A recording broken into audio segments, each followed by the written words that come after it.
दोहा से अरण्य कांड की शुरुआत हुई है। तो दोहे का मतलब है कि यहाँ बाबा तुलसीदास जी को बड़ी शांति है, बड़ा आनंद है, ना जल्दी है, ना देर है, ना कोई रुकावट है। एक शांति का अनुभव बाबा तुलसीदास जी ने किया है और शुरुआत कर दी दोहे से। मतलब जल्दी भी नहीं है, विलंब भी नहीं है, मध्यम क्रम भी नहीं है, एक आनंद भाव, एक भाव विभोर हो करके दोहा। दोहा मतलब विलंब। और फिर सुंदर कांड में बाबा तुलसी चौपाई से प्रारंभ करते हैं। जामवंत के बचन सुहाए, सुनी हनुमंत हृदय अति भाए। चौपाई क्यों? क्योंकि यहाँ बाबा जी ने सुंदर कांड का प्रारंभ है और सुंदर कांड में हम जानते ही हैं कि राम जी के काम को करने के लिए श्री हनुमान जी महाराज लंका जाते हैं। और जब लंका जाते हैं तो राम काज कीन्हे बिना मोहि कहाँ विश्राम। तो यहाँ ना जल्दी है, ना यहाँ बाबा जी को बड़ी जल्दी है।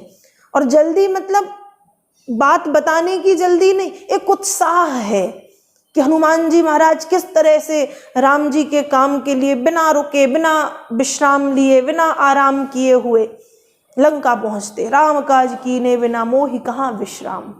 इसलिए बाबा तुलसीदास जी ने सोरठा, दोहा और चौपाई अलग अलग भावों में मानस की शुरुआत की है, मानस के अन्य विभिन्न कांडों की।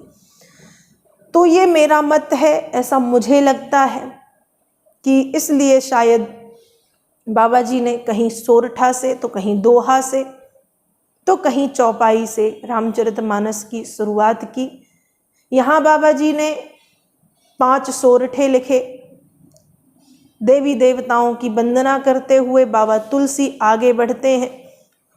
और अब बाबा तुलसीदास जी महाराज सबसे पहले गुरुदेव भगवान की वंदना करते हैं। और बाबा तुलसी लिखते हैं, वंदऊ गुरु पद पदुम परागा, सुरुचि सुबास सरस अनुरागा। वंदऊ गुरु पद पदुम परागा, सुरुचि सुबास सरस अनुरागा। गुरुदेव भगवान की बाबा तुलसी ने वंदना की है। अब बात आती है वंदना क्यों की?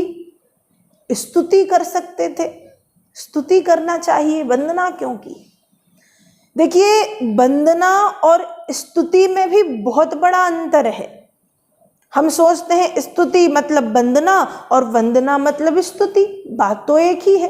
दोनों में भगवान की प्रार्थना ही है। स्तुति में भी प्रार्थना ही है और वंदना में भी प्रार्थना, भगवान का ध्यान ही है, दोनों बातें। लेकिन दोनों अलग है, स्तुति भी अलग है और वंदना भी अलग है। स्तुति का मतलब है व्यक्ति स्तुति तब करता है जब व्यक्ति का कोई स्वार्थ निहित है। स्वार्थ कोई भी हो सकता है, भक्ति का, प्रेम का, किसी कार्य की सिद्धि का, आर्थिक, शारीरिक, मानसिक, कोई भी स्वार्थ हो सकता है।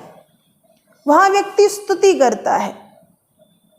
जैसे कि जब भगवान श्री हरि नारायण के पास सब देवी देवता पहुँचे तो मानस में वह चौपाई आती है कि स्तुति करने गए।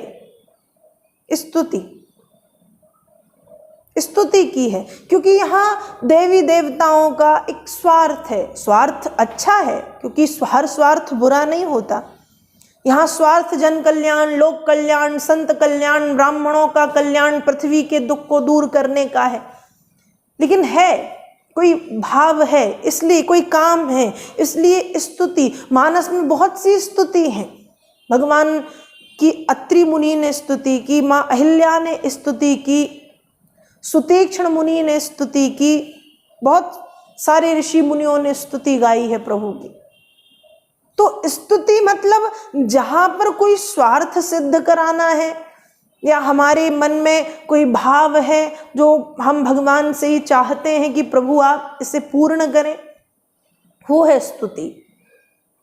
और वंदना, वंदना वहां होती है जहां कोई भाव नहीं है। भाव मतलब भाव के बिना तो वंदना ही अपूर्ण है। मतलब जहां केवल एक भक्ति का, जहां केवल एक प्रेम का भाव है, अन्य कोई कामना नहीं है, निष्काम भाव है जहां,